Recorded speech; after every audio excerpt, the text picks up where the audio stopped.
Rina Shah is a Republican strategist and a consultant joining us on Skype from Washington. What does he bring to the job, do we think, Rina Shah?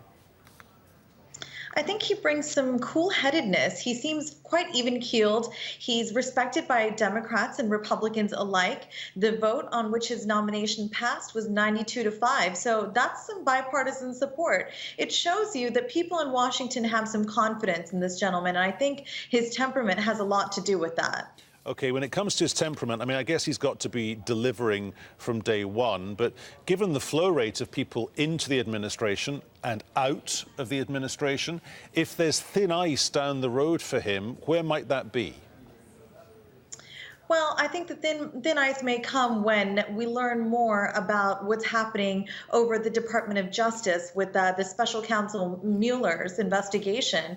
Now, I do realize the FBI and the Department of Justice, as many viewers well know, these are separate entities that function within the U.S. government structure. However, with the Trump administration, so much has become murky and gray, and there's been so much overlap in what's happening because it's happening so fast, and really worlds are colliding between these agencies. So again, with the thin ice, I think it may come when President Trump is disturbed by what he learns is coming for him from the Department of Justice. He may take it out on the FBI, and this new director may be incurring the wrath of our president if, unfortunately, some things don't go well in the next few months for President Trump. Does that mean we may or may not see Christopher Wray doing that round-robin thing that Reince Priebus famously did, of course, you know, where they, in that Game of Thrones way, bend the knee and pledge fealty to Mr. Trump as US president, say, thanks for giving me such a wonderful job?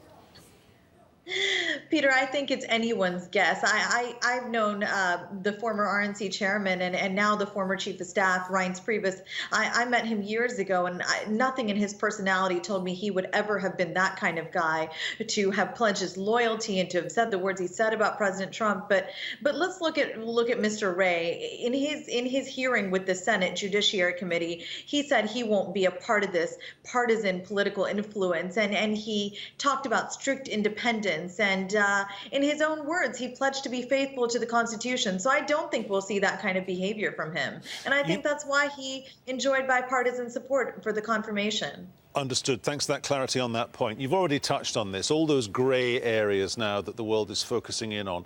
Is the president himself now in legal jeopardy, given that we know that the statement from Donald Jr. was composed on the plane by Donald Sr.?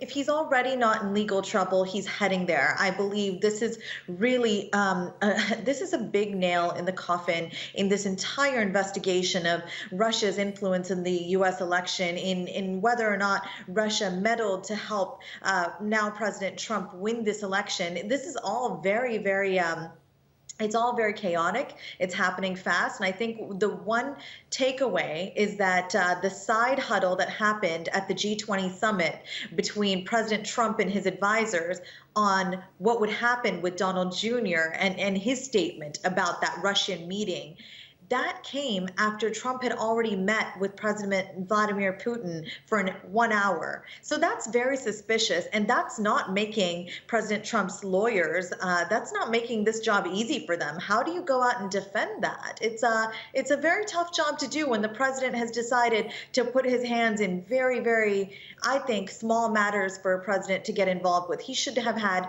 nothing to do with that statement that his son put out.